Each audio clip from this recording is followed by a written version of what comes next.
Texas Walmart shooting.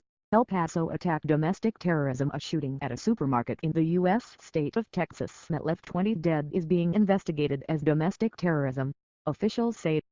A 21-year-old white man was arrested at the scene of the attack in the city of El Paso, near the U.S.-Mexico border.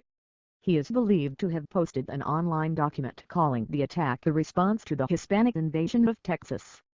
Police on Sunday said he had been charged with capital murder, meaning he could face the death penalty. U.S. President Donald Trump has said perhaps more has to be done to prevent mass shootings following the El Paso attack and another in Ohio 13 hours later in which 9 people, including the gunman's sister, were killed. "Hate has no place in our country, and we are going to take care of it," he told reporters on Sunday. "This has been going on for years and years in our country, and we have to get it stopped." The president went on to link both attacks to a mental illness problem. "If you look at both of these cases, this is mental illness. These are people who are very seriously mentally ill," he said. But critics argue that the roots of the two massacres lie in the president's language about immigrants and Mexicans in particular, and his opposition to gun control. The El Paso gunman opened fire on a crowded Walmart on Saturday with an assault-style rifle and surrendered after being confronted by police officers outside the store. 26 people were injured in the shooting. "We're treating this as a domestic terrorist case," John Bash, the U.S. Attorney for the Western District of Texas, told a news conference on Sunday. He said the attack appeared to be designed to intimidate a civilian population, to say the least. The suspect has been named by U.S. media as Patrick Cruz, a resident of Allen, in the Dallas area, about 650 miles 106 kilometers east of El Paso. It is not yet clear how long before the attack he had gone to the city. He is believed to be the author of a text posted on 8chan, an online message board frequently used by the far right, which describes a cultural and ethnic replacement brought on by an invasion in to Hispanic people in the U.S. The 4-page document, reportedly posted some 20 minutes before police received the first emergency call from the Walmart, also expresses support for the gunman who killed 51 people in Christchurch, New Zealand, in March. He has been cooperating with investigators, according to police, and has reportedly told them he acted alone.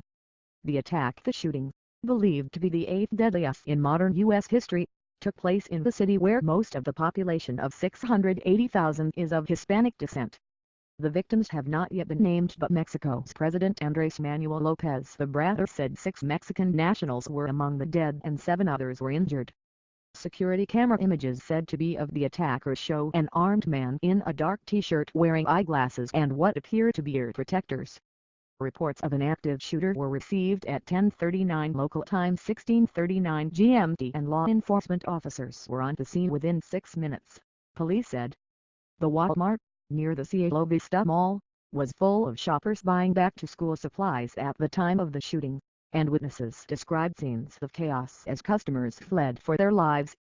"People were panicking and running, saying that there was a shooter," Kina Long told Reuters news agency. "They were running close to the floor, people were dropping on the floor." Ms. Long said she and her husband ran through the stockroom before taking cover with other customers. "They're targeting us," by Lauren Turner, BBC News, El Paso. "Yesterday I was in shock. Today, my heart is hurting." Gilda Biza Ortega is looking at the Walmart building in disbelief from across a car park. She had been on the way to the store, but then decided to go for breakfast with her parents instead. But it is not just that makes her feel so close to what has happened. It's the fact he was targeting us. "I'm a Mexican American and very proud of that. To me that is the biggest wound. People have been coming here all day to lay flowers, a cross, even a Rubik's Cube, in tribute. Some are also asking police when they can retrieve their cars from Walmart's car park. It is a popular place for people to come shopping from Mexico, and many now cannot make the return journey as their passports are locked in their vehicles. Everyone talks of what a friendly place El Paso is, how everyone knows each other. The taxi driver mentions the 6 degrees of separation here. She is dreading the list of names coming out, worried she knows one of the victims." The reaction Democratic presidential candidate Beto O'Rourke, an El Paso native, told CNN that Mr. Trump's anti-immigrant rhetoric had stoked divisions. He's an open avowed racist and is encouraging more racism in this country. Also on CNN, New Jersey Senator Cory Booker, another Democratic presidential hopeful, said, "Donald Trump is responsible for this. He is responsible because he is stoking fears and hatred and bigotry."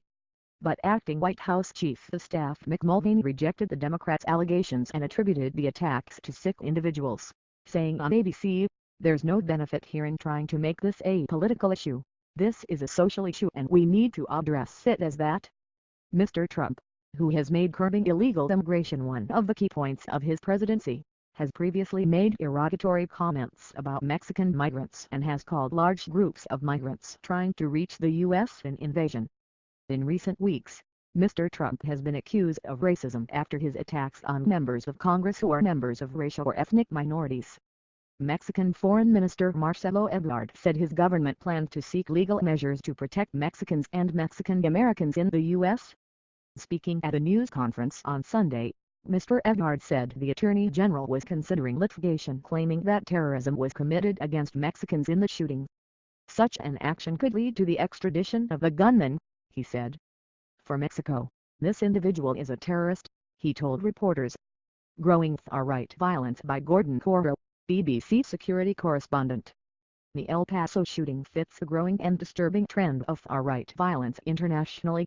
Like the attack in Christchurch, the suspected attacker fits a particular profile, an individual who may have acted alone but who inhabited an international online subculture of extremism, one in which others incite and encourage violent acts.